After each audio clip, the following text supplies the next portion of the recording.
If you earn $200,000, your salary is not $200,000. My W-2 gross this year is $220,000, but my net to the account, $155,000. Tax bill of $65,000 before I pay a single bill. And it gets worse as I earn more. Tax code is progressive. Every raise, every overtime hour at this income is taxed at 32% federal and Medicaid and other charges. A $10,000 raise delivers $6,500.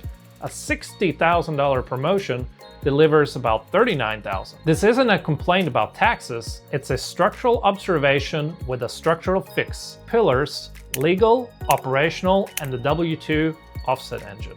In the last video, I walked through 5 structural mistakes that keep $200,000 earners financially fragile. One of them was lifestyle drag. Income rises, lifestyle absorbs the increase, and the net capital stays flat. If you earn over $150,000, you're fighting 2 compression layers at the same time. The tax code compresses the gross and the lifestyle compresses the net. A physician earning $350,000 receiving a $70,000 raise, after marginal taxes, you remove $24,000 and the lifestyle creeps absorbs another $30,000. That raise delivers maybe $16,000 in deployable capital. $16,000 out of $70,000. The raise capture system fixes the lifestyle compression. I covered that mechanism in video 2.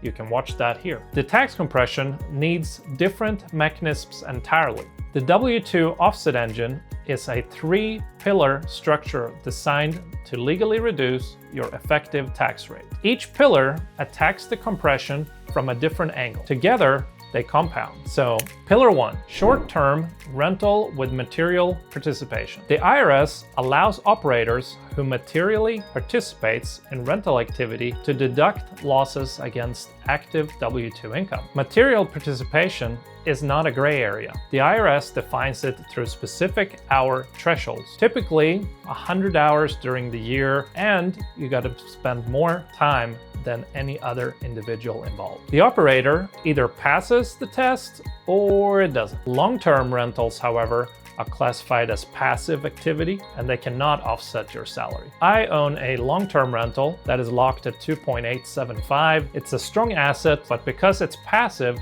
it does not offset my W-2 income. If you operate a short-term rental and meet the material participation threshold, those losses become active, and active losses reduce your taxable W-2 directly. This is why my next move is acquiring a property that I can use for short-term rentals. Same airline, same pilot salary, a different structural category for the losses. That's the first pillar. Pillar 2, cost segregation. Standard depreciation spreads property value over 27.5 years. But a cost segregation accelerates that timeline by identifying components of the property depreciated over 5, 7, or 15 years instead. It's not a tax credit, it's a timing mechanism. It front loads paper losses. So on a $500,000 rental property, a cost seg study can reclassify 25 to 35% of the building's value into 5, 7, and 15-year categories. And that is $125,000 to $175,000 in accelerated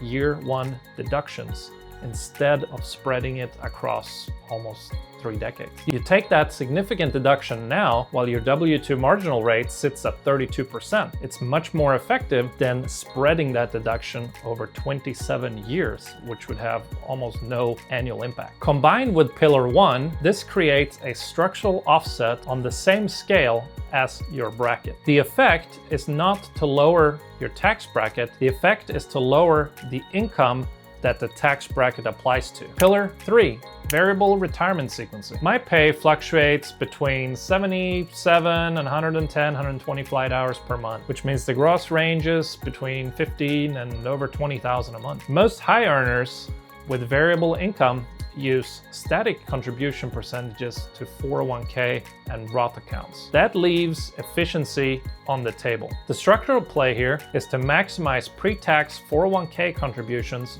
during your highest income months to blunt the marginal tax spike. Shift emphasis to Roth contributions during lower income periods when your marginal rate drops. 3 pillars: short-term rental losses, cost segregation studies, and variable sequencing. Each one is legal, each one is operational, and each one compounding. Before the trajectory map, which pillar feels most out of reach for you right now? 1, 2, or 3? Drop it in the comments below. I read all of them. When I pick up overtime during high season, my gross income spikes. But because of the marginal compression, the cash that reaches my account from those extra hours is roughly 65 cents on the dollar. In 2028, when I upgrade to captain, that will come with a $60,000 or more raise. And without the offset engine, the tax code will consume over 35% of every incremental dollar of that upgrade. With the engine operational, short-term rental losses, accelerated by cost seg study,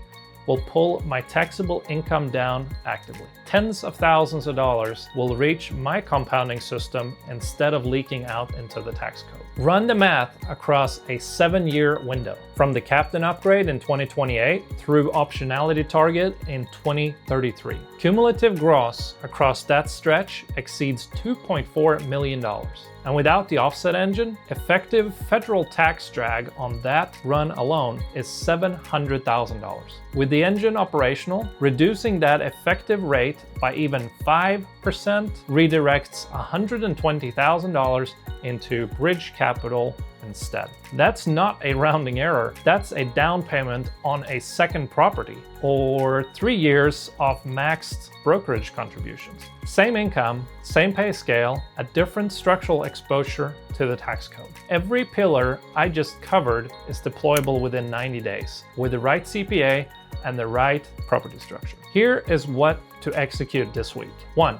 Find your marginal tax rate, look at your gross income, identify which federal bracket your last dollar fell into. That tells you the true cost of your next raise. 2. Run your numbers. The raise capture calculator is linked in the description and the pinned comment below. Plug in your marginal rate and your most recent raise. That is the capital available to capture. 3. Ask your CPA the short-term rental question. Am I eligible to take active losses against my W-2 through a short-term rental? If the answer isn't immediate, you need a specialist, not a generalist. 4. Audit your sequencing. If your income fluctuates, stop using static retirement percentages. Map your pre-tax and Roth contributions to your highest and lowest earning months. 5. Calculate your capture rate. Subtract taxes, fixed costs, and variable spending from gross, and if the remainder is below 30% of gross, both compression layers are operating at full strength. In aviation, we measure fuel burn against distance remaining. If the burn rate is too high relative to your range, the flight plan fails,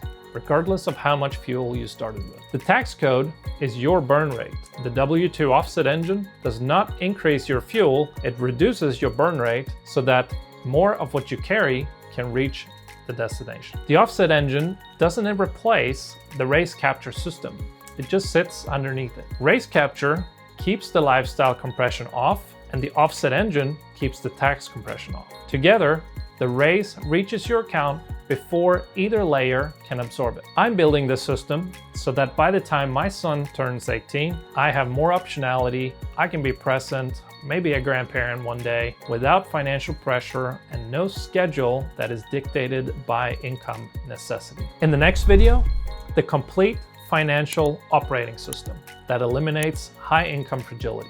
Fragile debt, liquidity, tax, capital, the full architecture will be in one video. And the income does what it's supposed to do.